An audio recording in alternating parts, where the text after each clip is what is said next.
Welcome back to Real Talk, where we are discussing all things social media, marketing, and what's trending. Joining me here on the set is Carrie Flynn, who is a marketing reporter for Digiday. Carrie is also formerly at Mashable. Carrie, welcome to Real Talk. Thanks for having me. It is great to have you here. Now, for those that don't follow you, you have an amazing Twitter photo. Wow, thank you. With the Snapchat rainbow vomit. I just want to go ahead and give you kudos and props on that. Thank you. It's whenever I meet anyone, they're like, oh, you don't have a rainbow tongue? And I'm like, yeah, thanks. But yeah, I'm a big fan of Snapchat. I mean, and I cover it as a company. Try not to play favorites, but if we're having Real Talk, yeah, I love that app. So Snapchat is your favorite social network?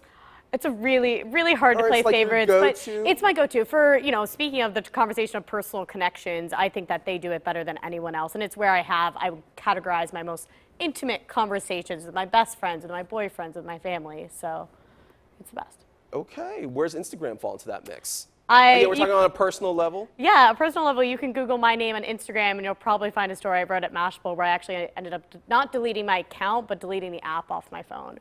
Because I know there are a lot of people in this world that love the app and they love photos, and that's really their go-to for intimacy. But for me, like, I'm a words person and I'm really like a text back and forth. And to me, I found Instagram to be a place of mindlessness and FOMO rather than true engagement. Well, it seems like when you look at the differences between both. Now, I'll say in full disclosure, over the last year, I've made that leap from Snapchat over to Instagram. I've really doubled and tripled down on my content creation. But you're right, Instagram is more focusing on the photos, the videos, less about the actual engagement, you know, commenting and whatnot. But it's great for promotion. It is great for promotion, but I will say, going back to your point with the intimacy that Snapchat offers is the DM, right? You hear it goes down in the DM. Yeah. And, you know, regardless of, you know, Snapchat or Instagram, you know, we've connected quite a bit on Twitter through direct message, which leads us back to digital intimacy. We're talking with Ryan Leslie here a short while ago about Superphone and about this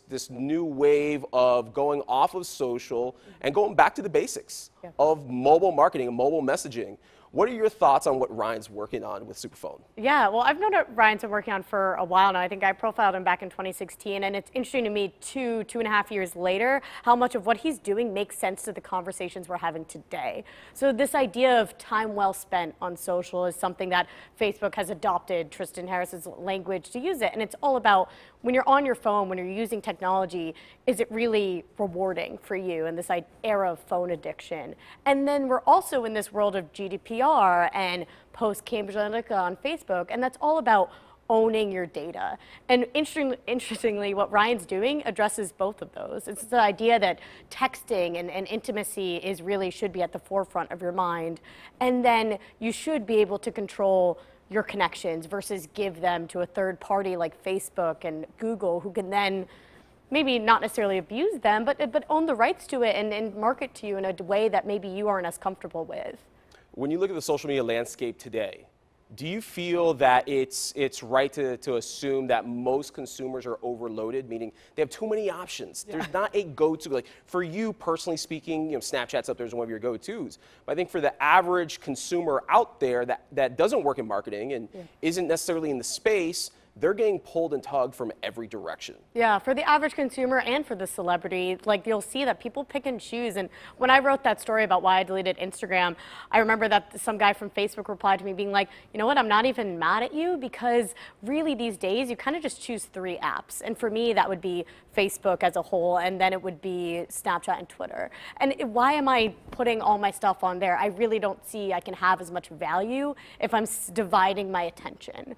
And that's why it's interesting for companies like Ryan, where it just gets back to the person. So if you can actually connect them all, and, you know, if you go to my profile, you'll see, oh yeah, that's Carrie's Twitter, that's Carrie's Instagram, that's Carrie's Facebook, and be able to actually synthesize it, it's more valuable than me just like trying to figure out, oh, what do I snap, what do I Insta, what do I post on Facebook, should I be live tweeting? Like, it's a lot to manage. Or should you be doing a Facebook Live or Twitter Live? Yeah. You know, I agree. I think that there is information overload. You mentioned FOMO before, and I think consumers are just overwhelmed. And it's not just from consuming content creators, but it's also brands as well. Yeah. You know, I've worked on the brand side for many years, and I can tell you when you're on the brand side, you even become overwhelmed. Managing an agency is just creating content for Twitter, and then an agency is creating content for Instagram, and then when you throw live video in there, it's almost impossible to expect that your customers are going to follow you everywhere. Which goes back to my belief is brands and content creators should be trying to get their social media users actually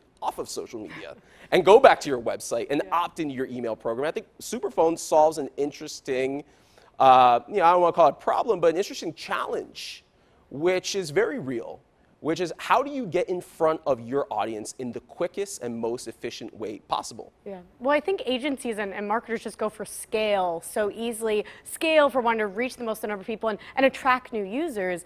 And going back, though, what about like intimacy and retention? And you kind of lose that if you're just shoving up a bunch of Facebook ads. Sure, you're going to get, or a TV ad, you're going to get massive scale and brand resonance. But what about making sure that you're really talking to that person every day? And we're starting to see that change with this idea of, you know, Snapchat, where it's direct messaging people, or chat bots on Facebook, and with CRMs like Ryan, where it's really about the direct-to-direct personal experience, as personal as you can be. So we're talking about personalization, but what are your thoughts about automation? Can you still automate and use bots, but be personable? I think we're hopefully getting there. I know it was like 2 years ago when Facebook really announced the Messenger ecosystem where all brands could sign on to make their bots. And I could start one right now, I think. I don't know, they might have paused that. But back then you could just start it. It could take 2 seconds. There were all these automated messages. Now we're starting to see there are all these companies that are helping you really personalize it. So I can be like, I speak a certain way. You know, I just use the word like. I say awesome a lot. I could make the bot smarter to understand who I am. And we're getting there. And like Ryan mentioned earlier, there's this idea of being able to get to a human. There's only so much you can do with a bot. Sometimes you really just need that human connection. We're starting to see technology be smarter of knowing where to kind of have a mix of that, human plus AI. Do you think we'll get to a point where brands will start to scale back in terms of from having, you know, the whole suite of social networks to just maybe cut back to do 1 or 2, and maybe they'll have, you know, Superphone / text message marketing as a part of their marketing mix? I think a lot of the big brands and the little brands are interested by shiny objects. Okay. And what's interesting now is we haven't really had a new shiny object in a while. Like I would say Snapchat was probably the most recent one, Musical.ly too.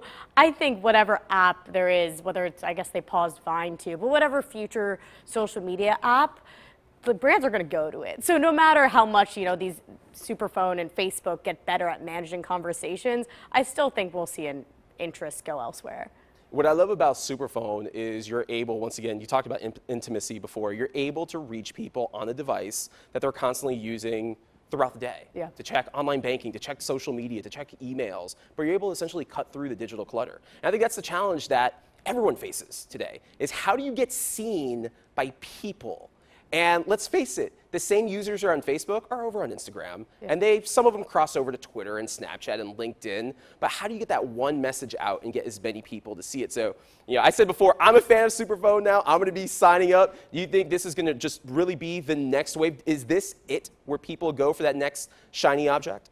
I think people do still love text messaging. There's a reason text messaging still exists. I think people love the chronological order of it, where you don't really never want a mixed message, and you like that. And it's not based off of algorithm of like it showing you whatever it's best. It's really the conversations that you consider intimate and real time. You're going to usually respond to text messages fast. If not, you'll have a bunch of red bubbles in and that's scary. So yes, I think texting is still king. And the thing that Superphone can do is really help you manage that at scale.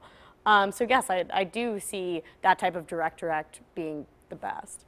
For big content creators out there, how do you foresee they can go ahead and take their game to the next level by using text message marketing? Yeah, well, I guess the issue is, you know, Ryan gives out his phone number. I give out my phone numbers. People still don't understand, like, it's still so precious. Like if Logan and Jake Paul gave out their phone number, what do you think's going to happen? The phone would crash for sure. Like they don't have a way to manage it, and that's why there's an interesting thing about your CRM. You can give out, Logan can say follow me on Twitter or follow me on Instagram, and he'll try to help manage it, and there are software solutions for that. But yeah, unless you have an actual CRM, then you can't, Logan Paul can't say his phone number. It would be crazy.